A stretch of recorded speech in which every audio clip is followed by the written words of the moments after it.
जी तो students next question जो है वो हमारे पास है। At the top of cliff 80 metre high, angle of depression of boat is 12 degrees, how far is the boat from the cliff. तो कहते हैं कि एक क्लिफ है जिसकी हाइट कितनी है 80 मीटर। तो ये हमने कहा फॉर एग्जांपल क्लिफ की हाइट है दैट इज 80 मीटर। ठीक है।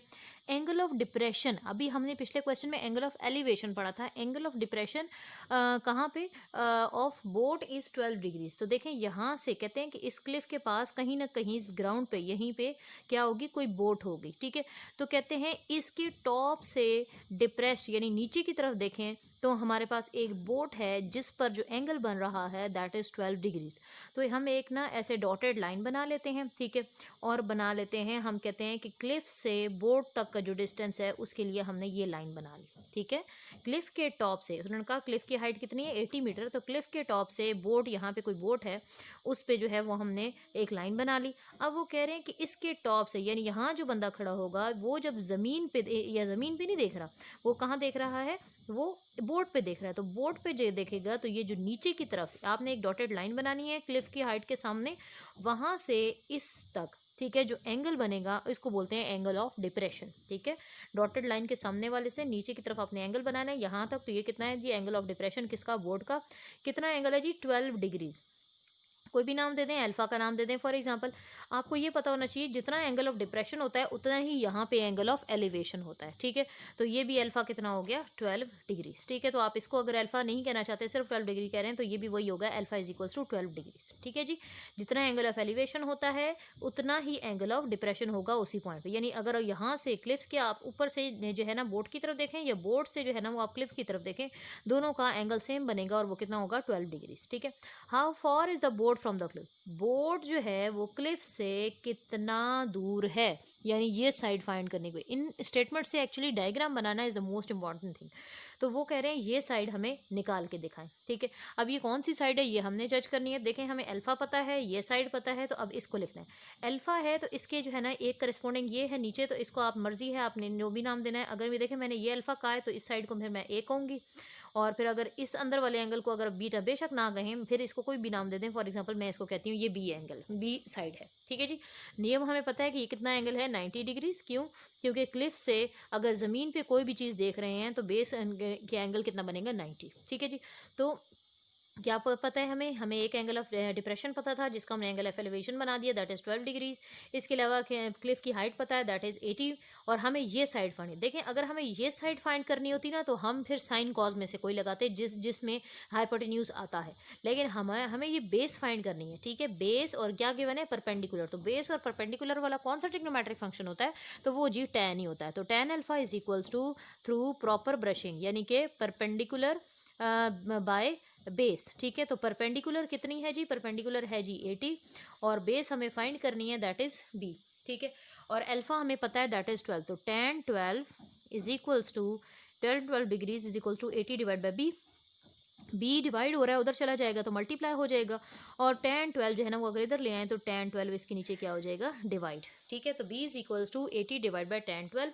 तो 80 डिवाइडेड बाय tan और 12 डिग्रीज। ठीक है। डिग्रीज लिखना चाहते हैं तो लिख लें, नहीं तो अंडरस्टूड है कि ये डिग्रीज है क्योंकि हमने ऊपर डिग्रीज ही प्रेस किया हुआ है। ठीक है। 80 डिवाइड बाई tan 12 डिग्रीज जो है वो हमारे पास बनता है, बी की साइड जो है वो बनती है कितनी, 376.37। ठीक है जी। तो हम कहेंगे, क्या कहेंगे आखिर में, आखिर में आप लिख सकते हैं बोट इज कितने, 376.37। इसका यूनिट जब मीटर था तो इसके साथ भी लगा देंगे मीटर फ्रॉम द क्लिफ। ठीक है जी। बोट कितने दूर है, 376.37 मीटर। इस क्वेश्चन में क्या पूछा था, angle of elevation of the sun at the moment. तो ये एंगल निकला है, आप इसको लिख दें अगले स्टेप पे, एंगल ऑफ एलिवेशन, ये वाली स्टेटमेंट पूरी लिख दें। ठीक है। Of the sun at the moment is क्या है, ये है। ठीक है जी। तो इस तरीके से ये वर्ड प्रॉब्लम्स जो है वो आपके कंप्लीट हो जाएंगे। हाँ जी। 12.3 का जो तीसरा क्वेश्चन हमने डिस्कस करना है that is question number 5। A kite flying at a height of 67.2 metre is attached to a fully stretched string inclined at an angle of 55 degrees to the horizontal. Find the length of the string. इसको समझें। वो कह रहे हैं a kite flying at the height of 67.2 metre is attach to a fully stretch string. तो कहते हैं ground पे कोई बंदा होगा जो कि एक काइट फ्लाई कर रहा है, ठीक है, हाइट कितनी पे है, तो ये देखना है हमने। देखें यहाँ से अगर वो फ्लाई कर रहा है और ये जो भी जिस भी स्ट्रिंग से वो कहते हैं कि वो उड़ा रहा होगा वो फुली स्ट्रेच्ड है, यानी उसमें कोई ऐसे आप कह सकते हैं कि डिप्रेशन वगैरह नहीं है, ठीक है। तो आप जो है ना फुली स्ट्रेच स्ट्रिंग है, ठीक है। इसके कह रहे हैं कि एक काइट फ्लाई हो रही है एट द हाइट ऑफ, देखिए हाइट ये तो नहीं है ना, हाइट क्या होती है, सीधी उस पॉइंट से ग्राउंड तक। तो सीधी इस काइट से अगर हम ग्राउंड तक का डिस्टेंस देखें तो वो उसकी क्या होती है, हाइट। काइट उड़ रही है, ठीक है, स्ट्रेच्ड है कंप्लीटली, और वो जो हाइट है उसकी हाइट क्या होगी उधर से ग्राउंड तक की, तो वो कितनी है जी, वो उन्होंने बता दिया, दैट इज 67.2 मीटर, ठीक है। इसको हाइट का नाम देना चाहते हैं, हाइट का नाम दे दें, ठीक है। और उसके बाद वो क्या कह रहे हैं कि is attached to fully stretched string, it inclined at an angle of 55 degrees to the horizontal. और ये हॉरिजॉन्टल के साथ, ये जो काइट है, ठीक है, ये हॉरिजॉन्टल के साथ कितना एंगल बना रही है जी, 55 डिग्रीज, ठीक है। Find the length of the string, string की लेंथ, ये जो धागा है या डोर जिससे ये हम लोग कहते हैं कि ये हम उड़ा रहे हैं, वो हमें लेंथ बतानी है, ठीक है।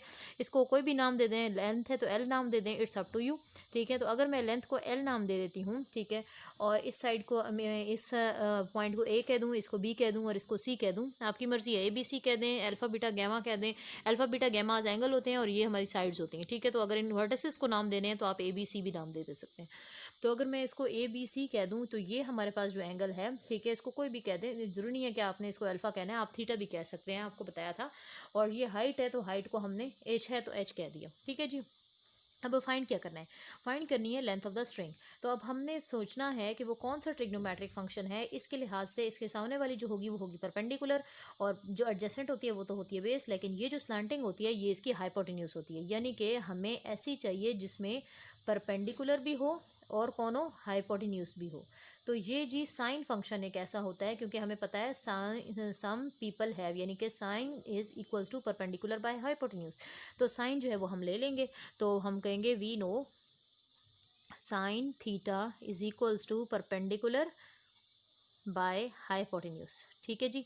तो साइन थीटा की वैल्यू कितनी है जी, 55 डिग्रीज, ठीक है। परपेंडिकुलर हमारी कितनी गिवन है, क्योंकि इसके जो सामने है वो परपेंडिकुलर है अल्फा के सामने, या मतलब थीटा के सामने 67.2 हो गई। और परपेंडिकुलर कितनी है जी, परपेंडिकुलर हो गई, हाइपोटेन्यूज कितनी है, हाइपोटेन्यूज ये वाली साइड है, जो इसके हॉरिजॉन्टल है वो बेस होती है, जो अगली होती है वो हमारी होती है परपेंडिकुलर। ये हमें नहीं पता, हमने इसका क्या नाम दिया हुआ है एल, तो आप इसको भी एल का नाम दे दें, ठीक है। तो एल अगर डिवाइड हो रहा है इधर शिफ्ट कर देंगे तो मल्टीप्लाई हो जाएगा, तो 67.2, और ये यहाँ से क्योंकि एल के साथ मल्टीप्लाई हो रही होगी ये डिवाइड में आ जाएगी, तो साइन 55 डिग्रीज, ठीक है। तो चलें जी लेंथ फाइंड करते हैं, लेंथ क्या हो जाएगी, 67.2 डिवाइडेड बाय साइन कितना, 55 डिग्रीज, ठीक है जी। तो ये वैल्यू बनती है हमारे पास 82.03 है, ये राउंड ऑफ कर लें तो 04 है, और यूनिट क्या लगाएंगे, इसकी मीटर थी तो इसकी भी मीटर। तो अब हम क्या कहेंगे, लेंथ ऑफ द स्ट्रिंग है तो हम कहेंगे सो लेंथ ऑफ स्ट्रिंग जो है दिस इज इक्वल्स टू कितना है, 82.04 मीटर। अब क्वेश्चन नंबर जो 6 है वो आपका होमवर्क क्वेश्चन है, उसमें आपने क्या करना है, उसमें आपने tan का ट्रिग्नोमेट्रिक फंक्शन यूज़ करना है, एंगल ऑफ डिप्रेशन जो है वो देखना है, जैसे कि मैंने आपको क्वेश्चन नंबर 3 करवाया था, ठीक है। So question number 6 is your homework.